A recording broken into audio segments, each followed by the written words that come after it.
This is Viva Fry. I'm Dr. Peter McCullough. This is Tom Luongo. This is Chuck Prodnick. This is Alex Kreiner. Hey, this is Brad Wall. This is JP Sears. Hi, this is Frank Peretti. This is Tammy Peterson. This is Danielle Smith. This is James Lindsay. Hey, this is Brett Kissel, and you're listening to the Shaun Newman Podcast. Welcome to the podcast, folks. Happy Tuesday. How's everybody doing today? Did you know you can hold physical gold and silver in your registered accounts? Yes, I'm talking about Silver Gold Bull, who can help you unlock the potential of your RRSP, TFSA, RRIF, or Kids RESP by adding physical gold and silver to your account. This year's RRSP deadline for making contributions is February 29th, but once the contribution is made, you can invest into physical precious metals at any time. And Silver Gold Bull is the company I recommend to all of you for precious metals, and they can help with your in-house solutions, whether buying, selling, storing precious. Why do I have that? Solutions, whether buying, selling, or storing precious metals. Tuesday, folks. I don't know. I can't read ads today, so we're going to have a little bit of fun here. This is going to be, oh boy. Text or email Grahame for details or with any questions you may have around investing in precious metals, or for feature silver deals exclusively offered to you, the SNP listener.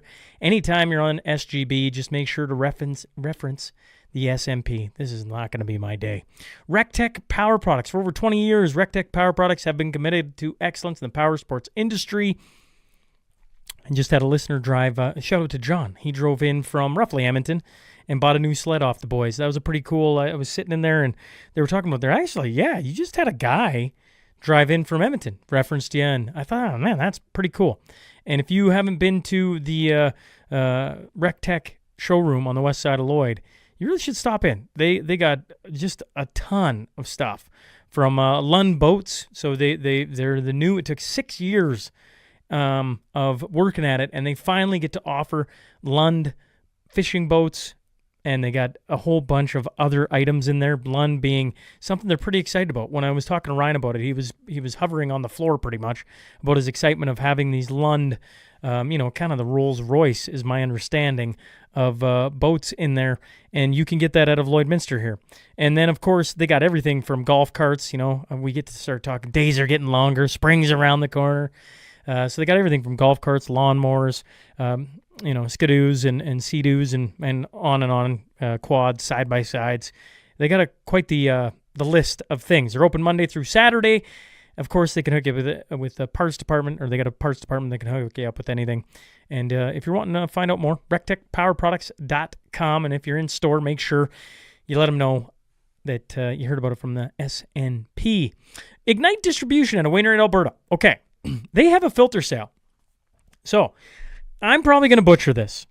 So when you need more information, I want you to take note, and you can either text me or text. I'll give Shane's number at the end of this as well. But I see this as, I'm like, if you're buying filters, shouldn't you just do this? I think you should. The filter sale is only once per year, okay? It's below cost pricing, saving you 50% or more. 50%. The only way we can sell at these prices is that during this event, the manufacturer, WIX Filters, will subsidize our losses by rebating us back, okay? The way it works, we need to fill all the filter orders placed by March 1st, okay? So you got a little bit of time. We place a giant filter order direct with the manufacturer. Filters arrive mid-April for pickup. We time it like this so that farmers have the filters before they begin seeding, essentially. And about the manufacturer, since 1939, WIX Filters has been an innovator in filtration products. WIX designs, manufactures, and distributes products for automotive, diesel, agricultural, industrial, and specialty filter markets. Its product line including oil, air, cabin, interior, fuel, coolant, transmission, hydraulic filters for automobiles, trucks, off-road equipment, and manufacturing applications. All filters meet or exceed OEM specification. Okay, and then just in case you're like, he gave me a price list, and I'm like, okay, well, I'll read a couple here just so you can get the idea. Okay, 2018 Ram 3500 6.7 liter diesel. Ooh, yeah, all right. Whether or not you're a Ram fan or not, that's a different story. The air filter, regular price $81. This filter sale $36. It's a 56% savings. I'm like, okay, this seems almost too good to be true. The cabin filter, $31. It's on for $14. Fuel, 167. It's on for 68. You getting the point? So, I'll go down. I'll say another one. A John Deere 9RX 770 tractor. The cabin, 138 regular, $60 sale this time around. So all I'm pointing out is if you're sitting there and you're spending money on filters, maybe Shane Stafford deserves a call here. And once again, that date that they need to be in for, what did I say? Was it March 1st? All filter orders need to be placed by March 1st. So I don't know. This seems like there's, it's like 56% saving, 59% saving, 57% saving, 60% saving. I'm like, okay, well, I think if you're in the mode of getting filters, you might want to take him up on that. 780-842-3433, Shane Stafford. Otherwise, text me and I can put you in contact with Shane as well. So they're there. Farmers out there, maybe other people out there, you're trying to save some bucks right now. This seems like a pretty good option. Okay, enough about filters. Although that's pretty big savings. The Cornerstone Forum is returning May 10th in Calgary, Alberta. We got a full lineup of speakers: Martin Armstrong, Tom Luongo, Alex Craner, Chuck Prodnick, Kalen Ford, Chase Barber, Matt Ehret, Ben Perrin, Rod Giltaka. Vince Lanci just got announced Sunday night. Guest host Chris Sims, Tom Bodrovics. We got a trade show or trade expo, Cornerstone Expo. So if you got a small business or just a business in general and you want to get some exposure, you can do that as well. We got a ton going on. And I hope to see you May 10th in Calgary. Get your tickets. It's down in the show notes. If you can't find it, having any issues, text me, okay? Are you signed up for Substack? If you're not, I don't know why you're not. It's free. I don't blow up your email. Now, I'm not a huge fan of getting 70 emails. It happens to me all the time. So what I do is on Sundays at 5 p.m., we started this, it's got to be closing in on about a half a year ago. We brought in the week in review. So 5 p.m., you get a little summary of right now the Cornerstone Forum, some stuff from personal life, what's going on in the background. You're seeing some photos of the new studio. And then, of course, you get the week in review, basically distilling all the interviews down into about a 2.5 minute video. Super easy. You can also become a paid member. And one of the things with paid member, if you just heard Monday's episode with William Mackus, we're starting to add in this feature where we're going to debate and vote on what the first question should be. I'm trying to give that to you fine folks. So if you want to become a paid member, that's a way to interact in what happens on the show and the conversations. I think that's what I got. So Substack. Sign up for that. And if you're listening, watching on Spotify, Apple, YouTube, Rumble, make sure to subscribe and leave a review. If you're watching on X, make sure to give it a retweet, okay? Now let's get on to that tale of the tape.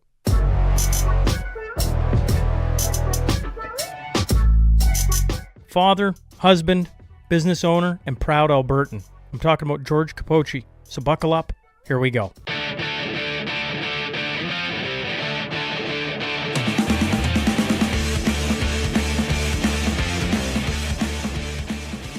Welcome to the Shaun Newman Podcast. Today I'm joined by George Kapocs. So, sir, thanks for hopping on. Thanks for having me. We've been arguing now for like 10 minutes about what we're going to talk about on this podcast, folks. And George keeps telling, I don't know if we could talk about that. I'm like, I'm just going to click record. I'm not going to sit here and do this song and dance for an hour and then go, we should have just recorded what we were talking about.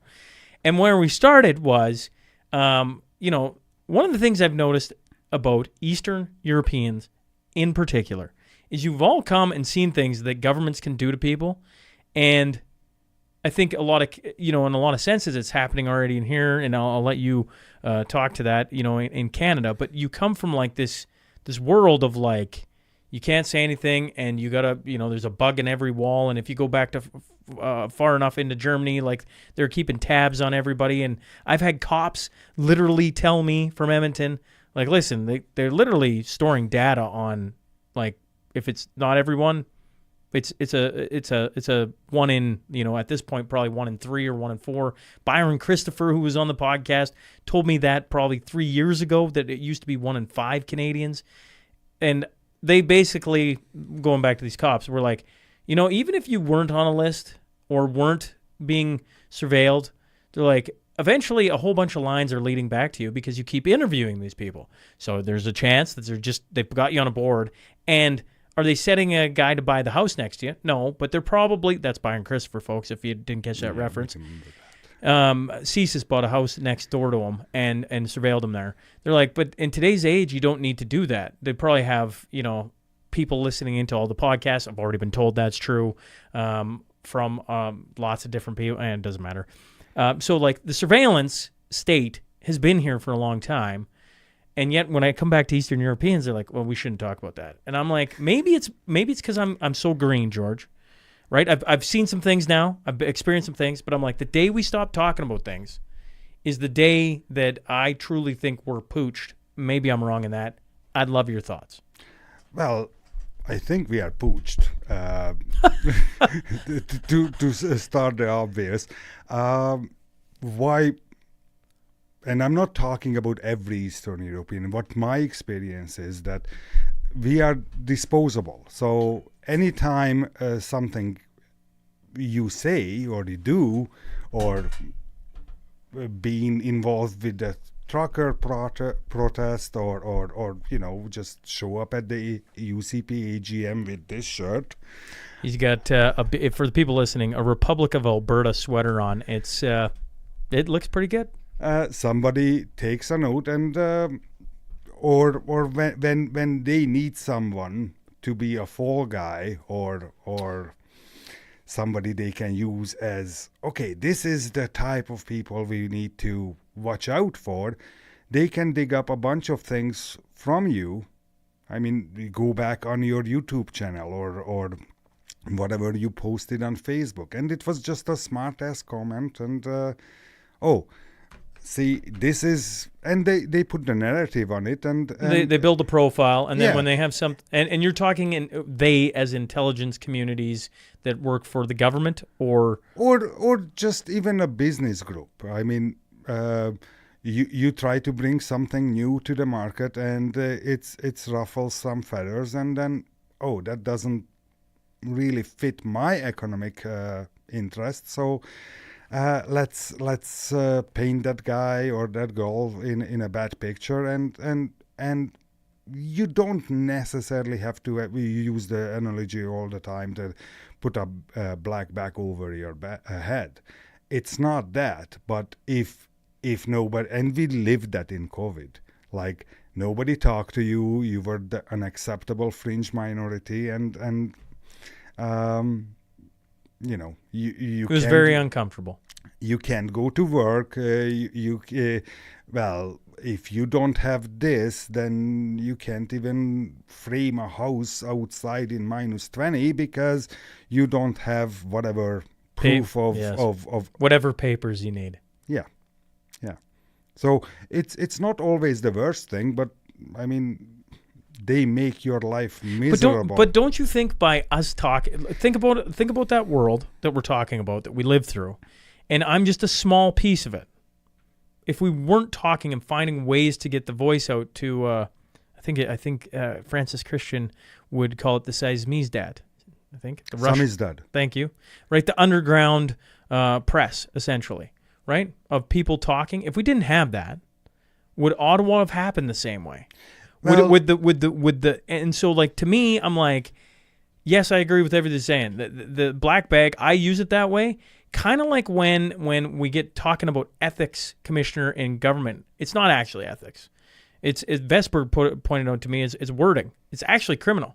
So and so I do black bag because it is extreme. But it is the most, like, it paints a picture of visual. This is what could happen to you if you keep talking about this way. Well, some is that, and I'm not an expert per se of Eastern Europe or Russia, but this is a true story, and if somebody is really interested, they can dig into it. In the 80s, the samizdat, the photocopied things, and for your generation and younger, it sounds crazy. But in Hungary, the anti-government or more democratic forces wanted to disperse information. How do you do that? Well, everybody heard the stories, the Second World War and on. If you had a typewriter at home, they can find which typewriter that article was typed on, so they can find you.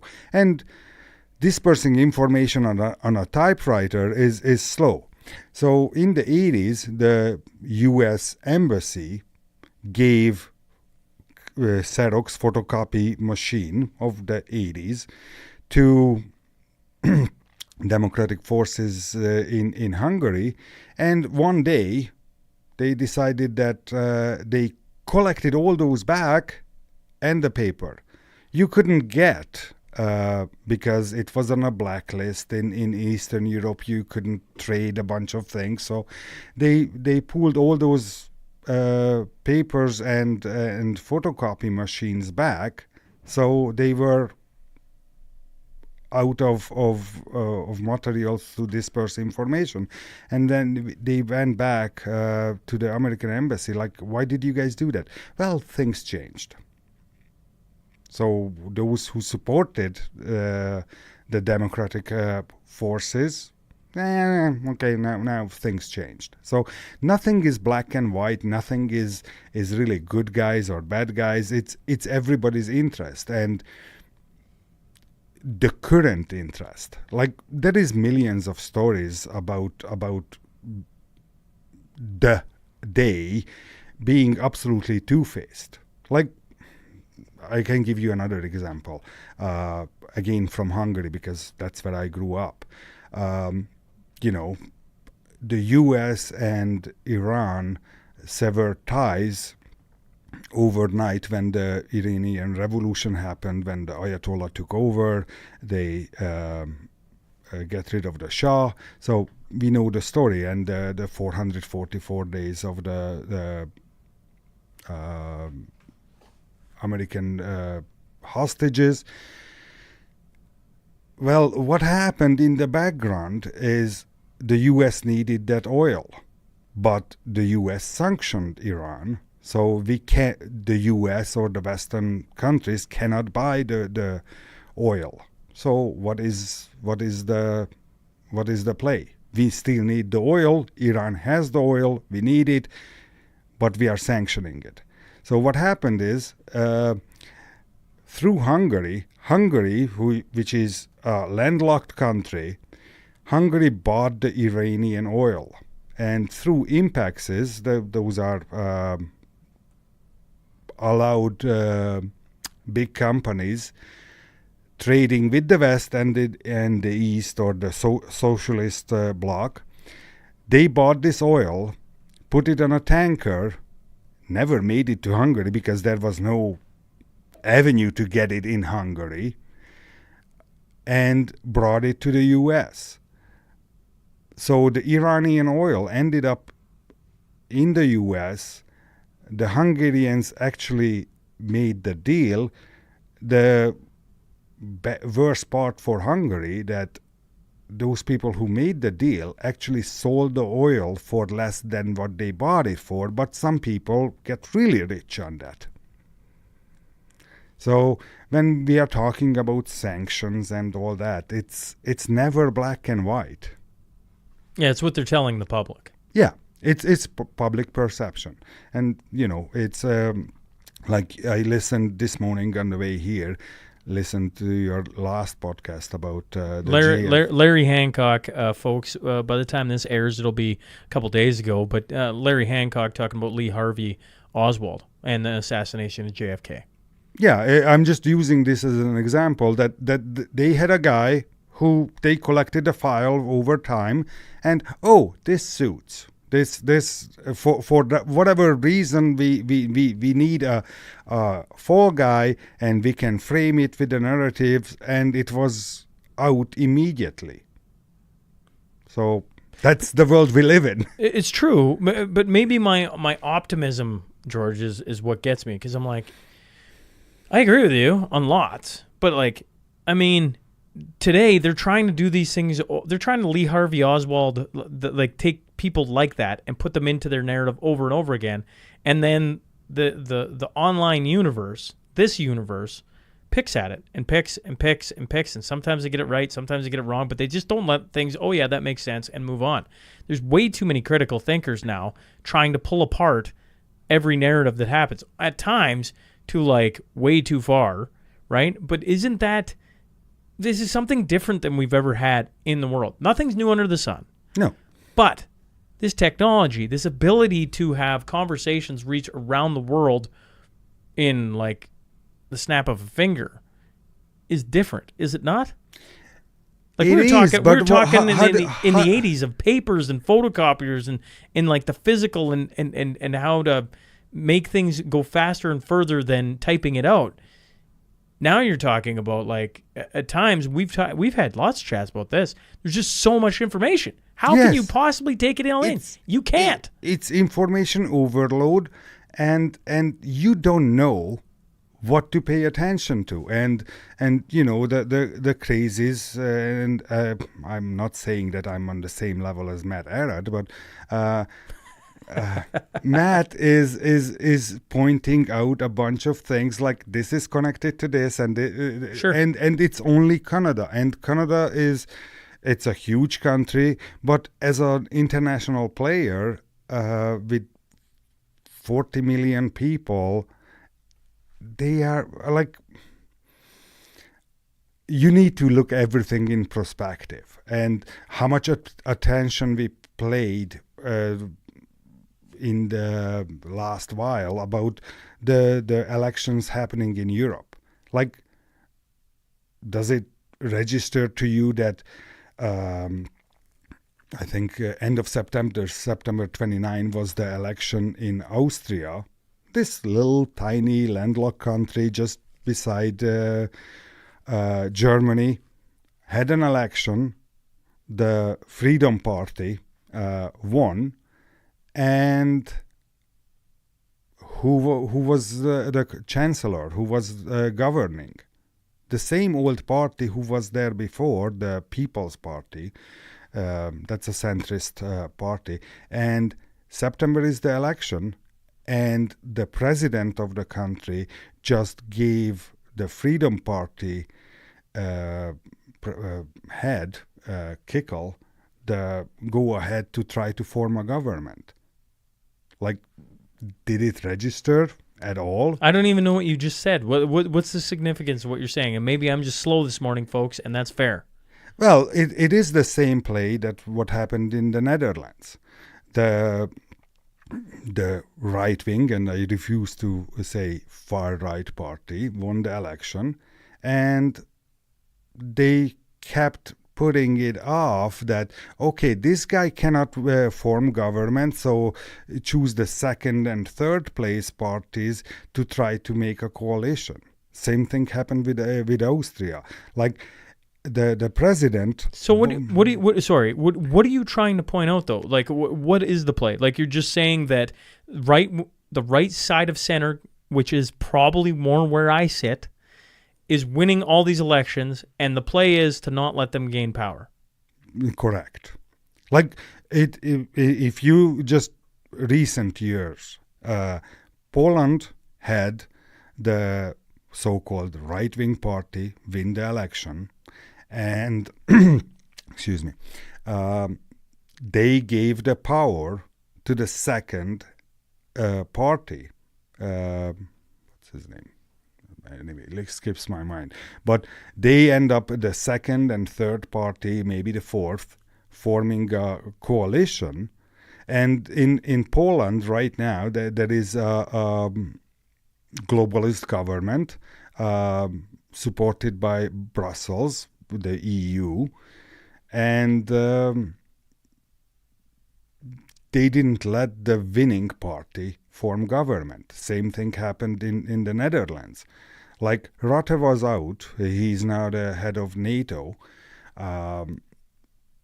Because his government failed, there was an election, and the right-wing party won the election, and it took forever. I don't want to tell tales. I'm not in the Dutch politics, but it took forever. And the play was that the president of that party, the leader of that party, cannot be the head of the government. Sure. Cannot be But prime he eventually minister. becomes government, right? Yes, but when you have an election, you would expect that's sooner that party is forming government, or at least has a chance. So they are playing all those things, and both in Poland, both in Austria, there was a long play, just like in Germany. The long play is that paint the populist or right-wing or conservative party in a bad brush and make it totally unacceptable. But don't you think, and maybe I'm wrong on this, but don't you think people are tired of politicians and the media painting anything with a brush anymore? And well, I mean, is there a chunk of the society on this planet that are still in that camp? Okay. But there's this ever-growing mass that's heading this way. Isn't that what you see and feel, or am I just wrong in that? Well, what is the average Canadian know about Politics? Well, we don't know too much about our politics because we have the narrative, and how much you who is immersed in this tinfoil hat thinking, how much you know about the upcoming German election? Zero. I mean, maybe 1%. I have my problem sitting in this chair, George, is trying to pay attention to what goes on in Alberta, and then sitting on the border, and maybe some Saskatchewan, and then federal, and to try and keep it all straight at times is just there's just so much going on, and I find Chris Sims. I always give Chris Sims way too many shout-outs, but a shout-out to Chris Sims because I find she's just been immersed in it for so long, or Tom Korski from Blacklocks. Yeah. They come on, and the wealth of knowledge they have is just like mind-blowing. But in fairness, it's like the only way I can relate it is my brain, if you put me into the NHL right now, is the same way. I just know the rules and I know everything. Oh, no, that's I know all the stupid little things that you shouldn't know. My wife looks at me, she's like, why do you know that? I don't know. I'm like, I played the sport, I lived the sport, I grew up in the sport, everything. In politics, if you find those people, which Chris Sims is one, Tom Korski is another, they can give you a breakdown. And then why does Tom Luongo now, his trainer, keep coming on? And others. Because they live in the world of looking at the world. Yeah. And there's no way I can be everything. No, so Germany, I know nothing. And I go, what's the significance of the next German election? Well, it is a not scheduled election. They had to bring it forward because the AMPL, the streetlight coalition, so the red, orange, and green coalition failed. Germany is in free fall, and Germany is, to most North Americans, is the enemy. Like you think of Germany, you think of the city, you think of Hitler, you think of World War II, you even think of World War I for pizza. Germany is the economic power of Europe. If Germany is just so like Germany's Alberta. Germany is the U.S. In sense of if the U.S. gets the sniffle, Canada gets really sick. Well, the same thing goes for Europe. I mean, Germany is or was the economic power of Europe, built on the cheap Russian or Soviet energy going back to the 60s. Like, we are still playing Cold War, but the German economy was built on German engineers, Russian or Soviet energy, and other base materials, and cheap labor from Italy, then Spain, and then Yugoslavia. So everything had to come together to create this behemoth, which is right now on its knees because accidentally the Nord Stream pipeline blew itself up, And and right now the Europeans are screaming because the US is selling LNG 4 times as the price what they used to get the cheap Russian energy. So you're waiting to see what happens in the German election because that's going to dictate arguably the direction of Europe for the next 4 years. No, it's more than that. So why the German election for some became interesting because Elon Musk had the audacity to sit down with the AfD, Alternative für Deutschland, Alternative for Germany, which is labeled a far-right Nazi, Sure, all the labels. Kind of party. Elon Musk came out and said, well, that's the only party who can save Germany. And the answer from the globalist Europeans is, Elon Musk tried to influence the German election, and from the French is like, you are trying to put the Nazis back in power, and the whole crazy things. But one of the things which came out in that long interview, which was the first time the AfD really had any global exposure of what they trying to do or how they see the world, is labeling the AfD as a Nazi party is wrong, because the AfD is a conservative movement, and the Nazis, and we talked about that in my previous podcast 465, if anybody wants to go back there, was a socialist, like a globalist socialist movement. So National Socialist Party of Germany, that's the Nazi party. So what a socialist party is labeled as right-wing, that's the first sentence of first major point of that interview. But anyway, so yeah, the German election, it's, they are playing the same thing. They're like Trump is evil, and I don't know, Giorgia Meloni in Italy is evil.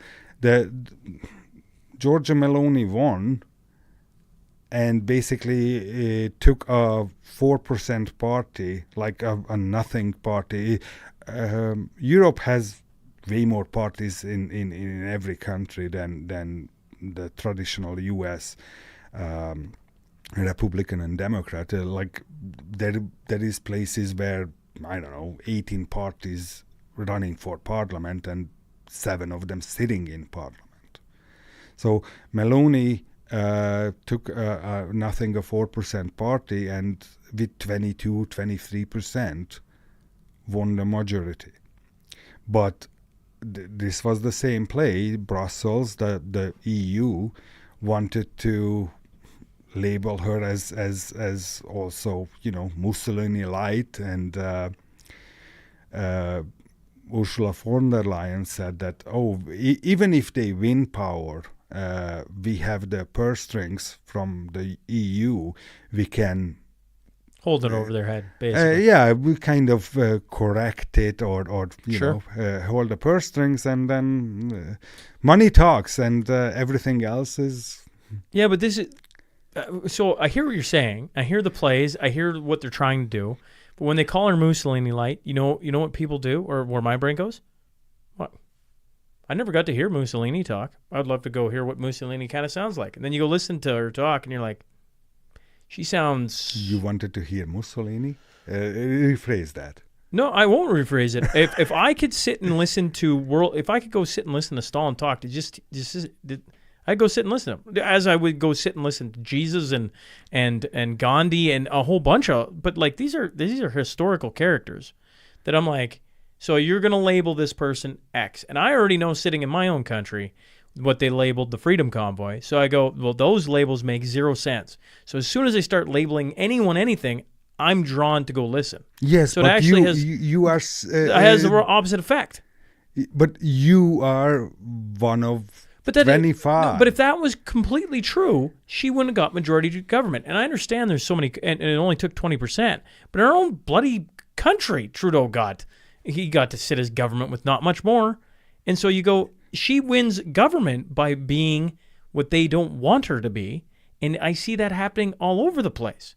Malay and Bukele, and then you go there, and then you start to see more and more of this spreading. I mean, like we can get into Canadian politics, but Pierre Poilievre, I just chuckle. He literally ate an apple, took his glasses off, maybe worked out a bit, I don't know, combed his hair a different way, ate an apple and started saying things similar to the way Trump would interact with media. Boom, rocket ship. Rocket ship. Wild. And that's all it is. And so I see all these different right-wing extremist parties and all these labels being thrown at it, but it draws people in because they're like, well, wait a second. We already know that the media isn't playing ball, and they're labeling all these people. And when they start doing it, you go, well, Shaun looks. Well, more people are looking. The stats would say they are. Yes, I mean the COVID thing, and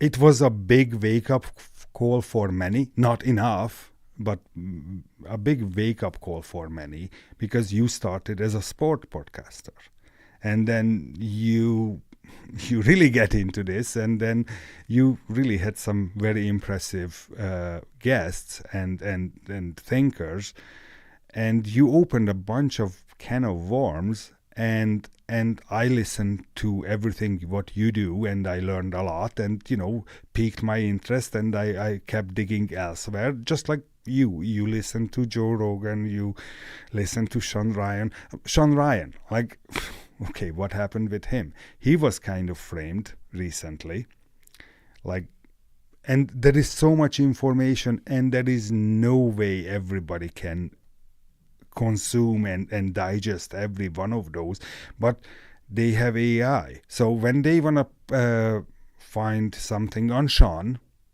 not the black bag, but yes, they want to find something on Shaun that I've said, or your a guest guest said, I've had on, yeah, or your guest said on another show. Like I was on the Hungarian radio the other day, and some of the comments were not really kind. But, Joe Blow, me, coming in, talking about, just the world. Somebody can put all those things in an AI, compute it, and there is the framing ready to go. So if they were not take Shaun down, it's. I personally feel like it'd be a lot harder than they think. That's what I personally think. Because you live out here in the 2 hours east of the edge of the world, yes. Yes, and you have something to fall back on, and I think this is very important, that have your roots, have your own community, have your own support system in place. And it's not because the globalists want to take you down. It's just anything happens. Like, we don't know what tomorrow brings. But if you are just floating out there, then you have nothing to fall back on. And, it doesn't matter what analogy you relate back to sport. If something fishy happens, something crazy happens, you as a hockey player, you never rise to the occasion. You fall back on your preparedness. Speaking of preparedness, I'm going to do this so I don't forget. Here, sir. Wow. So, for the listener, anyone who comes in the studio... Can I get a Shaun Newman instead of Charlie? Well, I'm going to have to bug Silver Gold Bull about that. Thank you. I mean, I'm not trying to be unappreciative. No. Any guest that comes in the studio gets a 1 ounce silver coin. It's compliments of Silver Gold Bull. So, I don't know. You coming out of communism, were you ever silver gold? Did that factor into anything back in the old country? In general, we always try to have something, because we remember the stories from our parents, grandparents, and I think that's relating back to your original question about Eastern Europeans, or between Europeans, not only Eastern Europeans, and North Americans. The different thinking, you and your parents and grandparents never lived war, never lived hard times. And, hard times create... Strong man, yes. So you are blessed living in one of the best, or probably the best places in time and in history and physical location. Like North America, yes, Canada did this in the First World War, did that in the Second World War, and lost 45,000 people. Well, 45,000 people lost. And, every life lost in a war is a waste. But in Europe, there is cities where hundreds of thousands of people died. So that's a different perspective. And you have a different value when, we had the Jasper fires, and out of 1,100 units of houses and buildings, 300 we lost. Well, you go back to Europe, Europe was pretty much flattened in 1945. Like, there was barely building standing in any city. So that gives you a totally different perspective.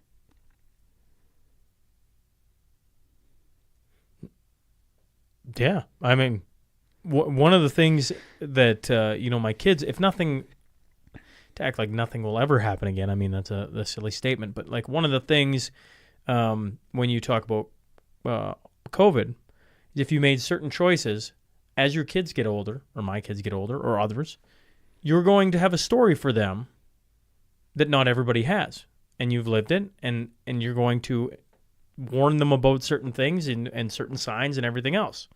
And one of the reasons why Eastern Europeans coming on the podcast is you've lived something none of us, I mean, I think we got a very small teaspoon of what can go on in some of these countries.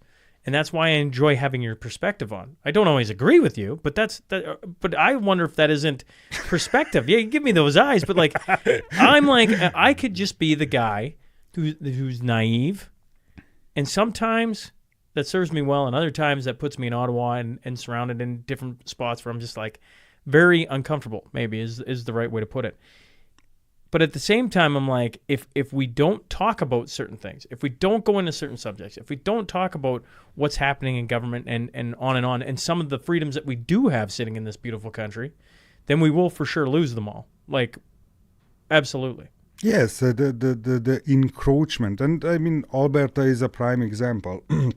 The federal government in a faraway land is keep stepping into things what they shouldn't have, and all I'm seeing being between two continents. I left Europe 30 years ago, but I kind of follow it. But Brussels is our Ottawa. Like, they know best what serves the good of the common good. But when you live in Alberta, it's like oil is the livelihood of this neighborhood, right? Yeah. And if there is no oil and no cattle, because we all have to eat crickets, well, what happens to Lloyd? What happens to your brothers, to your nephew? What happens to your coach who taught you how to skate and all? What happens to all those people? Because somebody, and with the best intention, made a decision that, okay, this is not the road we want to go down any further, because we are a much more evolved species and we need to do better. Well, okay, does it really work for the average Joe? not necessarily. And they live in their own bubble, in Ottawas, in Washingtons, in Brussels, and, in Moscow. And I mean, we Canadians should have a way better understanding and appreciation of Russia and what they feel and experience, because we are their mirror image in certain sense. I mean, we are just the other side of that Arctic, and the U.S. is making a play of okay, well, we need Greenland, we want to Canada become the 51st state, and many people think that, that's just that hideous orange man talking silly things, and it's obnoxious, but it's not. There is a play in that, and there is many reasons why it's getting interesting. And Shaun always talks about sorry about talking about you, third person. Julie Ponesse and how long this fight is for. And we talked about this yesterday. The fight is eternal. We, just like our parents and grandparents and generations before, try to do the best for our family, our tribes, or our country, or whatever association we have. Like, we are tribal people. Like, you are an Edmonton Oil fan. When they play the Calgary Flames, it's the same Albertans who are rooting for both teams. But you would... I have some disdain for the Calgary Flames, yes. Yeah, I have a disdain for both of them because... No, I'm still sore from COVID. I can't forgive what happened, and I'm not judging people like you who still goes back to the Rogers Arena. I try not to. If it'd be like, well, actually, I don't know for you, but on my end, it's pretty much like I don't watch hockey anymore, right? Like I'm a Oiler fan till the day I die. I mean, like, it's in my blood, I guess you could say. But like, haven't been to an Oiler game this year. Like, I don't know. I've watched a handful, maybe. At times, I'm like, I don't even realize who they got on their team. I'm in a different world. Like, I talk politics, world politics. Talk to, I don't know. The Lee Harvey Oswald thing. The reason I wanted you to listen for it came in, I was just like, it was fascinating to me. I'm like, at times I'm like, am I going to turn into that guy? Like 30 years later, you've spent 30 years trying to understand the Canadian, political landscape, if you would.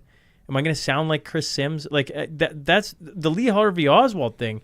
He's like, I always thought Lee Harvey Oswald was, if I'm being truthful, because I hadn't really, how much, this is the information thing. It's like, how much time can you spend looking into everything? So I just assumed, he was probably MK Ultra, Charles Manson, go down the chaos book theory, whatever. And then you got Larry Hancock comes on. And when I put it into today's terminology, I'm like, oh my God, he's probably one of the guys I've interviewed. I probably would have interviewed him at some point. Probably would have interviewed Lee Harvey Oswald, because he was on radio and he was talking differently than everybody. He liked communism. He liked Cuba. In a time where he thought he never made it. Correct. He went to Soviet Russia and he came back. And he didn't like it. And he didn't like it. That's actually a good segue to our friendly socialist communists out there. Don't say it here. Go to North Korea, please, or go to Cuba, just like Lee Harvey Oswald went to the Soviet Union. Hey, he got married, got kids, but didn't like it. So whatever utopia you believe... Yeah, nobody from that world is listening. I have a hard time believing I got a communist sitting here listening. If you're listening to your communist, you fire me a text because I'm like, really, they must be an open-minded communist by now if they're still listening to me. Yeah, probably. But I mean, that's the other problem. We live in this silos, and we don't talk to each other. Well, that's why you gotta. Well, that's why I try and listen to as much as I can different things. And I know Shaun Ryan is not exactly different, or Joe Rogan at times, but there's healthy group. I mean, like, at times the world is pretty freaking bleak and dark, and there's just some stupid ideas. Do I need to go figure out more about a stupid idea, or do I got to listen to the people that are trying to deconstruct a stupid idea, right? Eventually, Mark, like Zuckerberg was just on Rogan, talking about how he's basically going to mimic Twitter or X. And whether or not he believes it in everything X is doing, he's a money guy. He's a guy. And who cares? That guy has, what did he say, 3 billion users a day on Facebook. Think about that. And he's going to adopt, this is the hope I see. He's going to adopt more of an X look at things. He's telling the government no. I agree. For now. When you say forever, or like this is going to go on forever, I agree 100%. But for now, things from an information standpoint are going to look to be more open. I'm sure I'm going to catch some flack for this, but like I just see the governments are all changing. You're seeing the rise of a new type of media that maybe when the printing press came around, this is exactly how it started out. It could have been. Yeah, I mean, beginning to our conversation about the dispersing information. So I'm sure there is a play, and the Canadian whatever bill, the Online Information Act. It is the play of controlling the free press, and probably there is forces trying to puck handle. People like Shaun Newman, like, okay, we give you this, and this is trading information. You may have somebody from the Canadian government, Alberta government, who gives you a little bit of tidbits here and there. Okay. But they are... Is that the story out there? No, but I'm just saying that it's if you ever look into how states getting big secrets, like the big spy things, like they never tell you that, hey, go to whatever location the Americans have the nuclear weapons and just steal a nuclear bomb. They first tell you that, hey, go to this office and bring the phone book with you. And okay, nice job. They don't need the phone book because it's public thing, or it was public thing. I mean, every telephone company. But then they give you another one, and then slowly they get you closer to the where they. And there is millions of people. East Germany was a huge revelation after the Berlin Wall fell. That there was families where the wife was reporting on the husband, and the husband was reporting the wife's sister. So everybody traded for a loaf of bread, or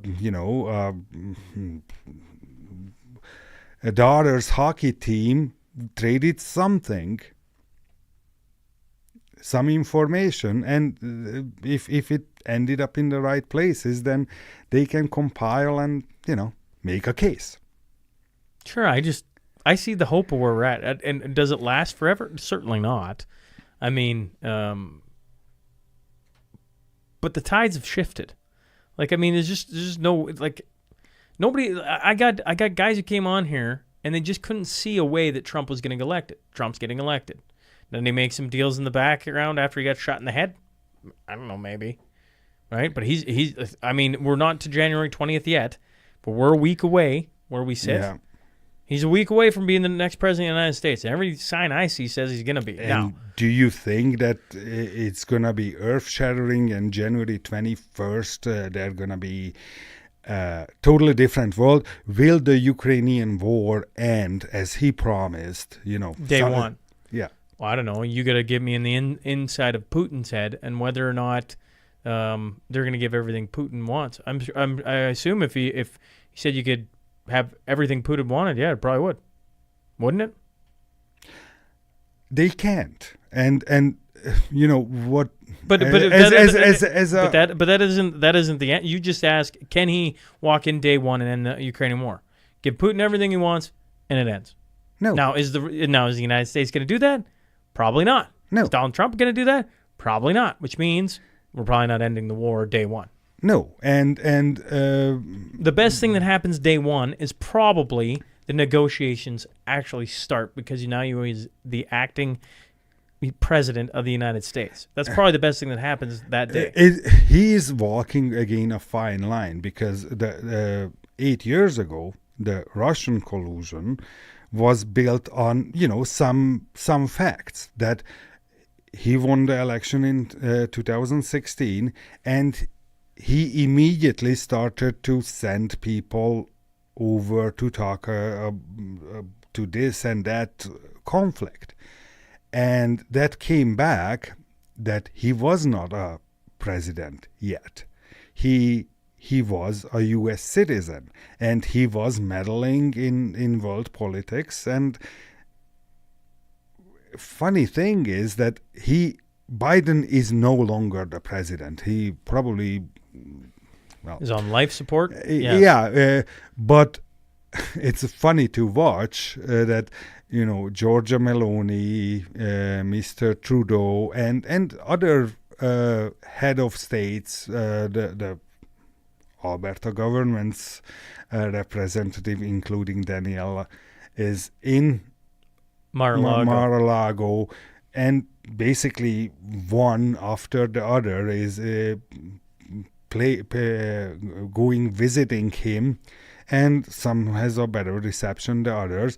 The black sheep of Europe, Orban was there a number of times, and they are Trump being elected. He is not the president yet, but he is acting like a president, and the world is treating him like a president.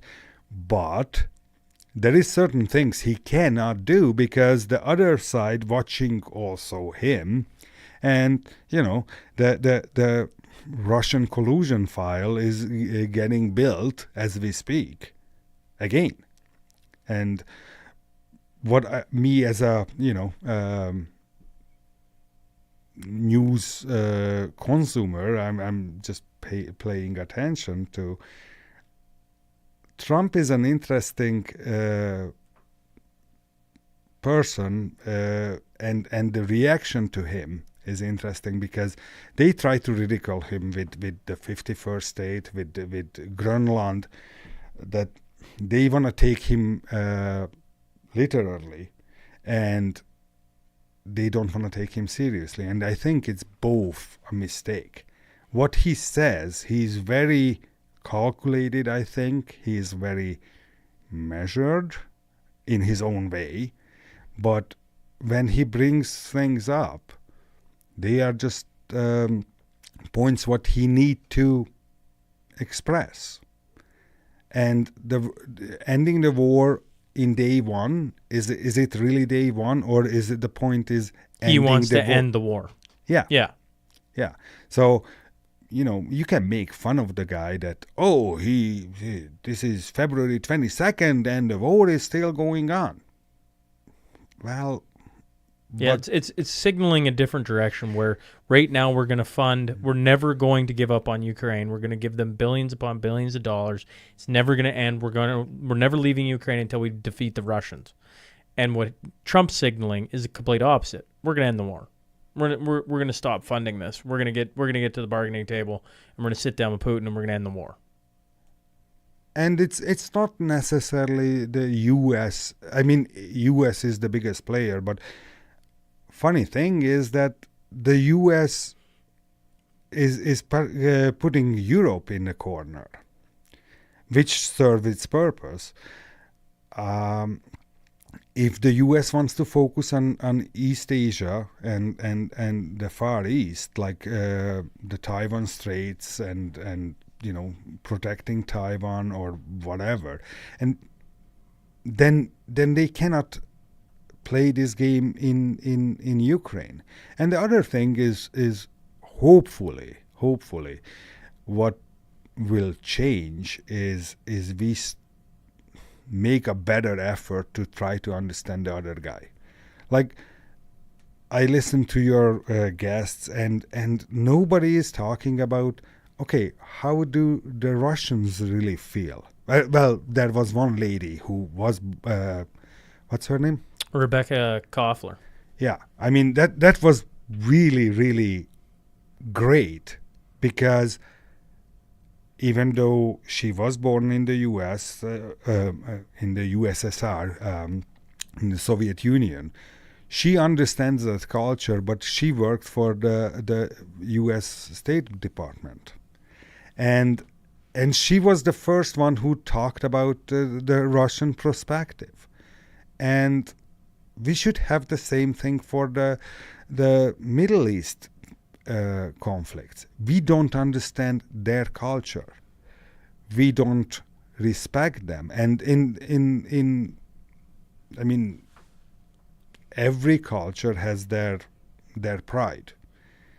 And we understand the samurais about Japan, and it was an honor thing. And well, the Arab culture or the Middle Eastern culture is much more, my understanding. I'm not an expert on that subject either, but the Israeli-Arab conflict is not really about land. It's about pride. It's the power play. Like, the goofy saying is, if you are in a jungle where a 450 pound gorilla can sleep wherever he wants, right? Because if you are the biggest dog or the biggest animal, then you can throw your weight around. But what does it do to the others? So Russia is Russia, my understanding, I'm not Russian, I don't live in in Putin's head, but Russia is always trying to get closer to the West, and before even the US was a superpower, they always had in the Tsar era French tutors for the nobility, and they always wanted to be. St. Petersburg is resembling very much like Paris and Versailles, sorry. They try to mimic. They wanted to be accepted by the West. But we are always belittling them and looking down on them. And the Russian history is the history of the West is invading Russia for one reason or the other. From the Swedes, the Napoleon with the French, the Germans, and it's always the same route. It's the North European plains, which is Ukraine right now. Poland, Ukraine, it's like a funnel through north of Europe. And if I slap you in a hockey game in the face, game 1, then game 2, I give you an elbow, you're gonna be prepared, and you, even though it's a friendly competition, we can't get our neighbors after COVID to talk or to forgive each other. We're talking about centuries long, millions of people dying, and we expect it to just be kumbaya. Yeah. It's yours. If you are Russia, if you are the Russian bear, it's like, okay, time 1, time 2, time 3, it's not a coincidence anymore. Yeah. So, and the same thing goes for the Middle East. If we don't understand their thinking, we're never gonna be able to influence or help them or trying to create peace because we don't understand their thinking. So, in your brain, do you just draw back? Like, if you're the United States, with all their hundreds of military bases all over the world, would the play to be just to like draw back and let them figure it out? Because I mean, how many of us are going to walk into somebody else's backyard and go, "This is how you guys are going to act," like we're the moral authority there? Yeah, well, that's why the world is changing. Like, the rule-based world order. That's the mantra everybody's keep repeating from Brussels to Washington to Ottawa. Is the rule-based? Well, whose rule is it? Oh, it's our rule. Well, 4/5, so 80% of the world's population don't want to play by that rule anymore. Because, I mean, the BRICS countries are forming something to be independent of the West. And for them, the West is the woke crazies. Can we take a little bit back on the wokeness and just try to be friends? But can we be friends? I mean, the colonial time is over, apparently. Well, France pulled out of Africa decades ago, I think in the 60s. Well, the GDP of France, 20% of the GDP of France is still coming from North Africa. Like, the French are not the colonial powers, but without the former colonies, the French government would be in a bigger doo-doo than they are. I mean, France had an election and it didn't go according to the globalists, and it's about money bills. And the whole thing fell apart, and you should get someone who can explain how France is still living off the Africans. And that's why the Wagner group from Russia, it's not because there is 200 Russian patch soldiers are roaming somewhere in Mali. That's not the big play. The big play is what is behind it. Because from countries, they want to kick the French forces out. It's not a huge force, but they are just there to keep their finger on the scale. So yeah, everything is interconnected, and it's always a couple of levels deeper than. Where do you see the world heading then? Like, I mean, like, you come to the Cornerstone Forum. Part of what I always say about it is like, if I'd been doing it in 2019, I think COVID would have been a topic. I think it would have been, or certainly the first days of 2020, it would have been.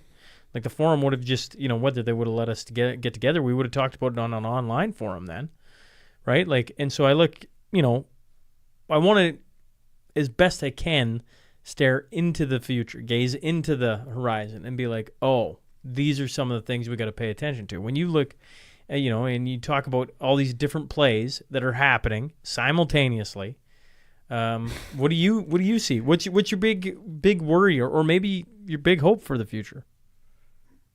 The world is keep changing, just like climate. Like, it's changing.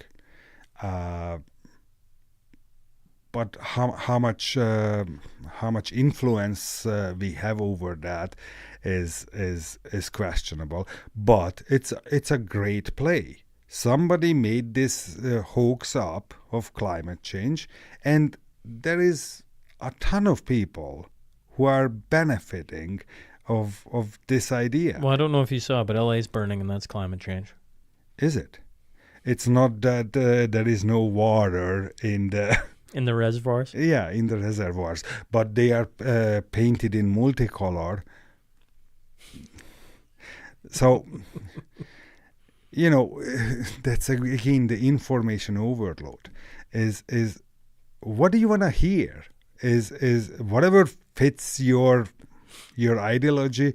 You can get that information. You listen. You know, you already said it, and if I go back early on in an early conversation with Tom, and then certainly others, and I'm probably I can't rattle them off, but there's probably a list of people. They always go back to community. They always go back to, like, you need a strong community. Well, what makes a strong community?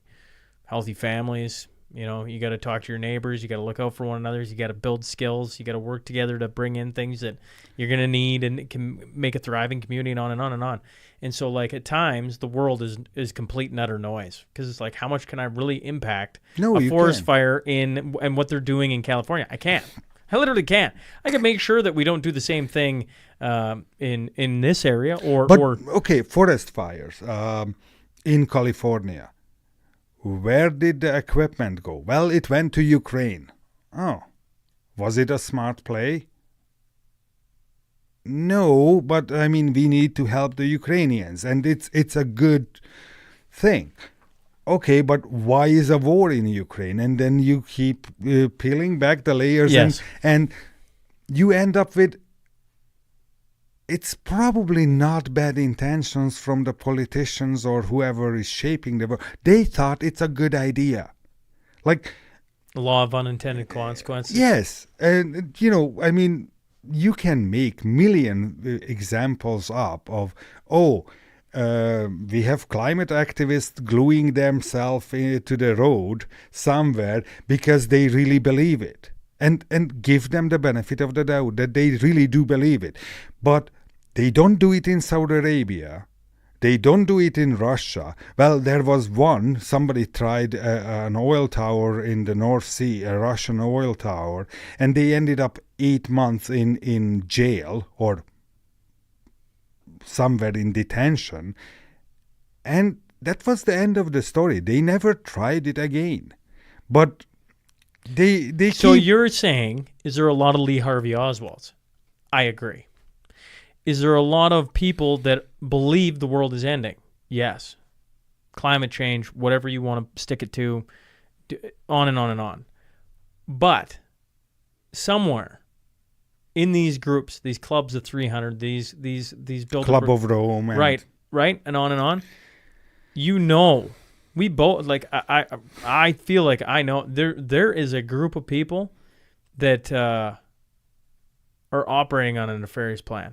Now, they're going, like, this may take 200 years. And I never would have thought that 3 years ago. But to me, the Lee Harvey Oswald story is the perfect example. They had something they wanted. And so they used the tools they have, which is extensive. Mm-hmm. It's almost unlimited. The intelligence, trading, the money, etc. It's unbelievable. Yeah. And they took a relatively smart, by all accounts, of Larry Hancock, quite intelligent man who believed enough to go to Soviet Russia and do things there and then come back. And they used him to play out what they needed done so they could move to the next play or the next spot, because they were everybody is like, the international borders cannot change. That's a play. Except when it can, like, the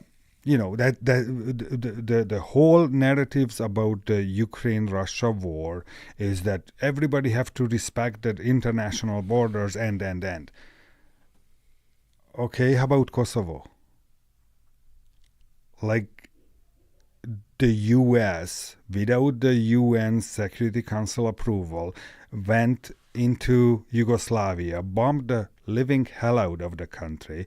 I talked to my neighbor, and he was telling me stories of when the Canadians were in the Balkan and they did the hard knock. You know what the hard knock is.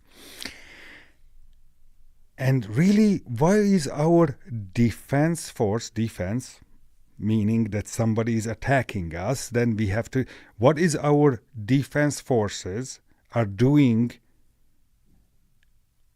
8 time zones away? What are they defending? But anyway, long story short, so they create this new country, Kosovo, And it's the typical British playbook. And it doesn't matter if we are talking about Yugoslavia or Syria or Canada. These made-up countries with unnatural borders,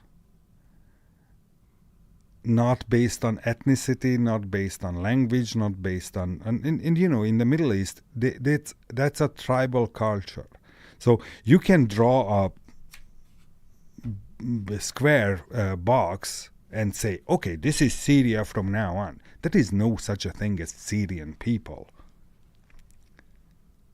But now everybody is, we have to, Assad, the dictator is gone, so we have to play nice with the new regime. Well, that guy was an Al-Qaeda and ISIS leader yesterday, but now everybody is playing homage, and it creates some really goofy things, like the French and the German foreign minister goes to visit in Syria. And Alina Baerbock, a really smart lady who ridiculed Germany on the world stage, I don't know how many times, like, Putin needs to change his view, he have to take a 360-point turn.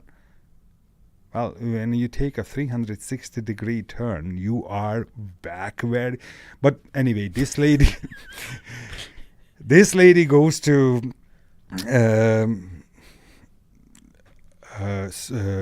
explain that how the European Union will support the new Syrian regime, and the Al-Jalani means the Golan Heights. That's his fighter name. So the new president of Syria shakes hand with the French foreign minister and just put his hand on his heart and knobs, and that's the treatment for the German foreign minister. And then when he has later talking to the press, he never says that the Germans or the German foreign ministry, he says just the female, the woman said. Like, absolute disrespect. Why would you put your country, your club in that situation? You know that they won't shake hand with her. So why is she even there? So anyway. Well, I can't answer that question. To me, like there's just different levels of it. I guess is what I think about, right? Like, you got different governments that are trying to get certain things, and then you got, the people that are above that, which is probably the big money, the banks, the oligarchs, all these old things trying to play out their own plays and their own influences and trying to figure out how a system works so they can influence it the way they want it to go. And then, there's, I don't know, I guess, is it factions? Like, to me, it's very complicated. It's like trying to learn about Canadian politics in a week. It's like, well, have fun with that. If you're not in the world, it's going to take some time. Here I sit how many years later, and I'm still like, we could have a sitting prime minister. We're probably, well, who knows? We could have a sitting prime minister of Canada who's not an MP, who actually can't, and you're like, how does that make any sense? Like, it just, well, we would be better off, because no, I'm not talking about a person in particular. I'm talking about we end up, we need to have in the federal liberal government, we need to have a representative from the West. Okay, that's the rule, or kind of unwritten rule. So who did we elect from the West who was a liberal? Well, does that person bears the knowledge to be I don't know, a heavy industry minister or foreign minister? Like, our system is, and we won't change it, but I mean, if you take Melanie Jolie and put her on the other side of the table of Lavrov, I don't know if you listened to the Lavrov interview with... Yes. You can like or dislike the guy, you can agree or disagree with him, but did he come through as a competent, knowledgeable, Yes. well-prepared person? Correct. We don't have one. Do we have? I mean, I'm being a little hyperbolic, but how many people do we have that you could say that statement there in the Canadian government right now? Sorry, I'm not. I would love to have Leslyn Lewis on the podcast. She comes to mind, right? Like she seems like she's pretty competent. Yeah, but where is Leslyn Lewis? I mean, have you heard about her in the last 18 months? Here and there. Yep. Here and there. Here and but, there. I mean, shouldn't she have more?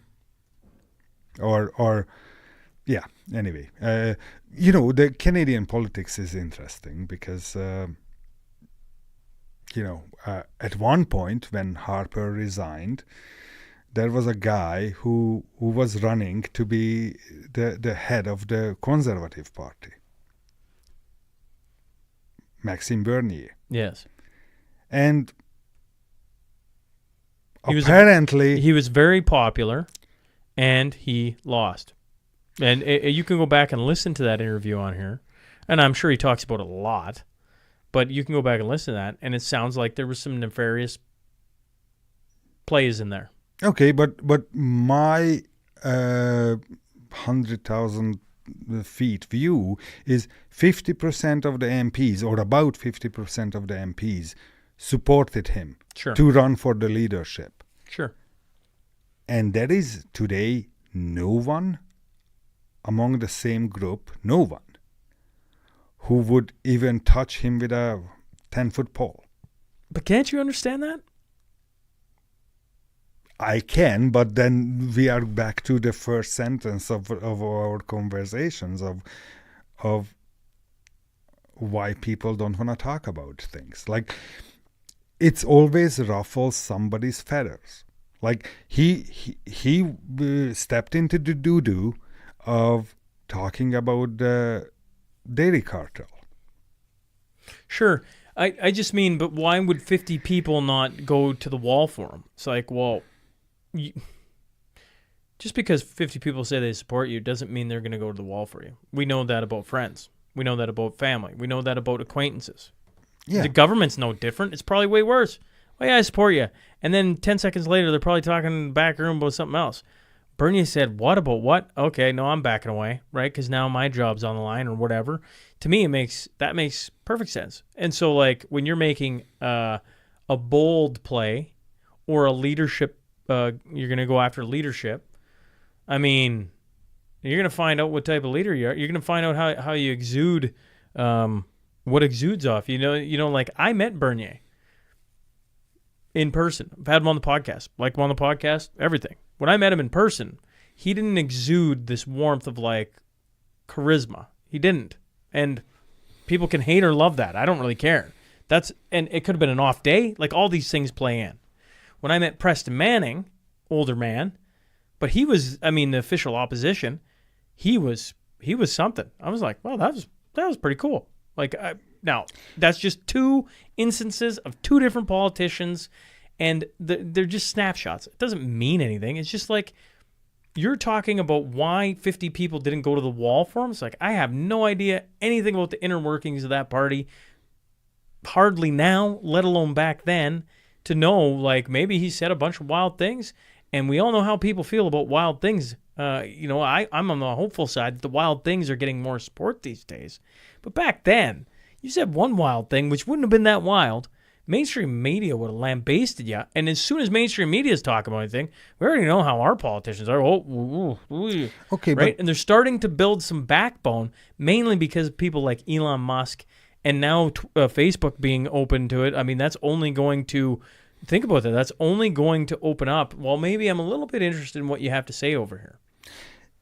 Yes, but then we are back to the principles or the princes. Like, Justin Trudeau is inheriting this position. Preston Manning grew up in politics. Of course, Sure he will come across as really knowledgeable, polished, and But that's not what I said. That's not what he wasn't the knowledgeable and polished Polished, I guess, maybe. It was his demeanor. It was how he interacted with people.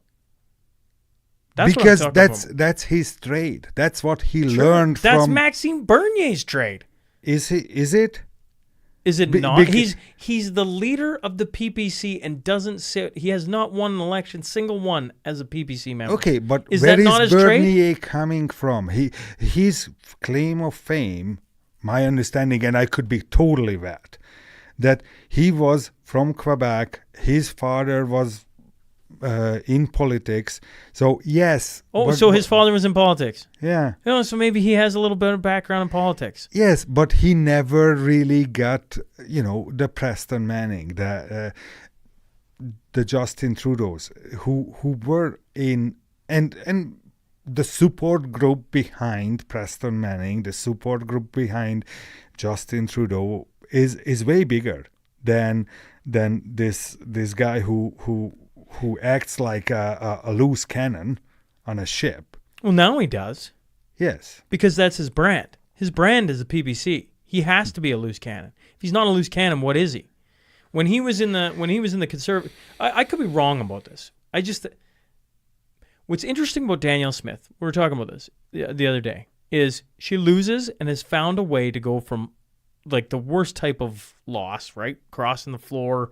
You can just imagine, like only thing I can think of is in the sports analogy is LeBron James going to Miami and then coming back to Cleveland. Although that's, I don't know if that's exactly similar.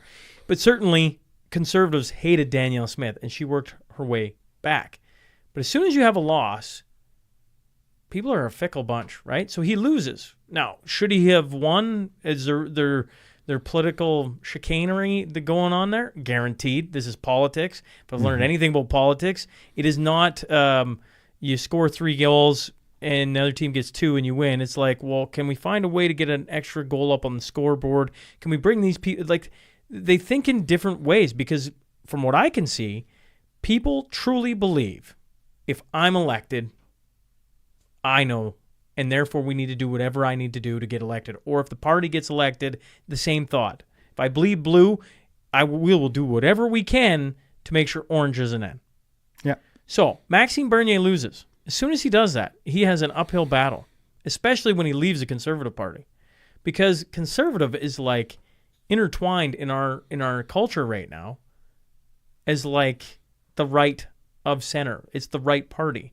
And so they just shrapnel him. And he goes off into oblivion. You said that we have this conversation over the years, you and me, and you said this to every guest that I like what you say most of the time, but I don't agree with you in everything. Well, on the other side is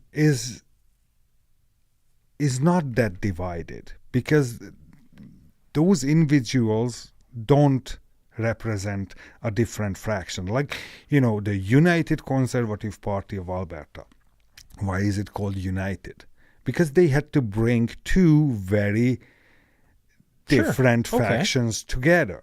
And within those very different factions, there is other factions. So it's called United because we had to somehow manage to bring all those people together. And it shows that we're bringing people together. Don't kid yourself on the pick of the wording.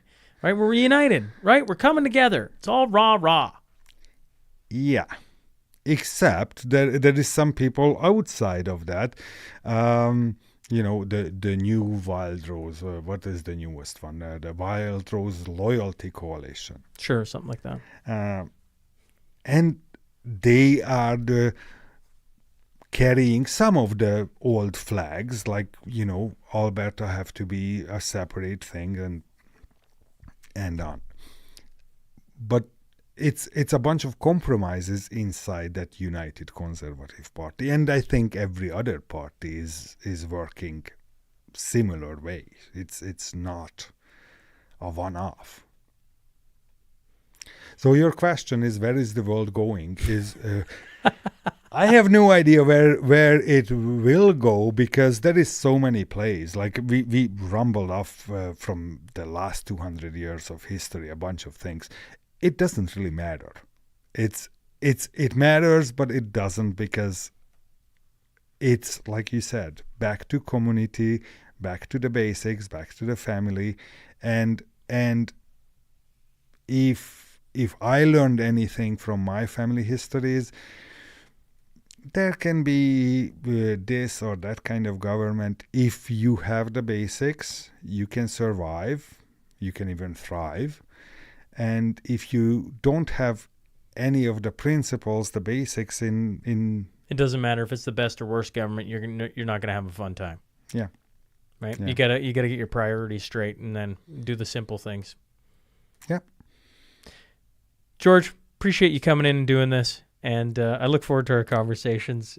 As I don't know, I've enjoyed this, but Thank you. when me and George sit down, we always go back and forth. And last night's conversation around the dinner table was interesting as well. So, either way, thanks for coming down here. And I'm twisting his arm, folks, because if you didn't know this about George, he's an excellent tiler. So he is. What's your business, George? You probably don't want the promotion, but I'll give it to you regardless. Well, I, as a former advertiser of the Shaun Newman podcast and the mashup, Friday mashup, Old World Flooring, we are doing tile installation in Calgary. Showers, backsplashes, renovations. Yeah, I'm from Calgary, and that's what we do. And he's got. I can speak to seeing his work firsthand, because I was like, holy crap, I didn't realize he could do this with tile. And one of the things I'm trying to convince him, as we build this studio out in the middle of nowhere, is to do a bit of work out there. And I think I'm winning that debate, but we'll see here as time goes on. Either way, George, I appreciate you coming in and doing this.